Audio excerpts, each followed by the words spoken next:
বর্তমান দেশে চরম নিরাপত্তাহীনতা চলছে। কোন মানুষের কোনো নিরাপত্তা নাই। সকালে বেরিয়ে সন্ধ্যায় আপনি ফিরবেন কিনা কোনো খবর নাই, আপনার ছেলেমেয়ে ফিরবে কিনা কোনো খবর নাই, আপনার স্ত্রী পুত্র কন্যারা ফিরে আসবে কিনা কোনো খবর নাই।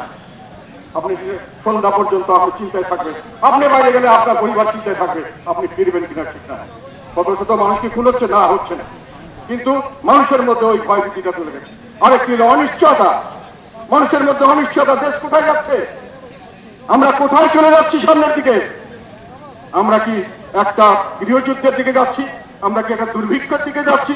আমরা কি একটা ব্যর্থ রাষ্ট্রের দিকে যাচ্ছি? আমাদের কি কোনো গতি হবে না? আমরা কি আবার উন্নয়নশীল উন্নত জাতি হওয়ার জন্য পথে দাঁড়াবো না? এইগুলো অনিশ্চয়তা। এই মত কিন্তু বিভিন্নভাবে যে কোনো ভাবে হোক মদত দেওয়া হয়েছিল, যে কোনো ভাবে ব্যবহার করা হয়েছিল। এখন যে কোনো ভাবে হোক এখন বোঝা যাচ্ছে যে এই মত যারা করেছিলেন, যারা একে ব্যবহার করে শক্তি প্রদর্শন করেছেন, ফায়দা লুটেছেন, তারা কিন্তু একে আর কন্ট্রোল করতে পারছেন না।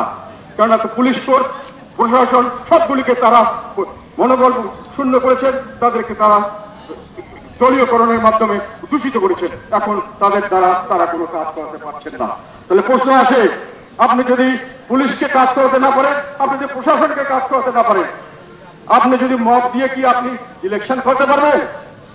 যে ইলেকশন করবেন সেই মবের ইলেকশন কি দেশে বিদেশে গ্রহণযোগ্য হবে? আপনারা বলেন বড় বড় কথা। এখন আমরা আন্দোলনে ছিলাম, কি চেয়েছিলাম?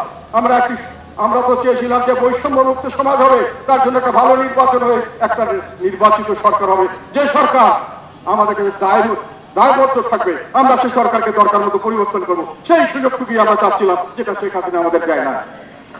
বেশিরভাগ মানুষ এই জন্যই এই আন্দোলনে অংশগ্রহণ করেছিলাম। আমরা এই আন্দোলনে অংশগ্রহণ করেছিলাম এই জন্যই।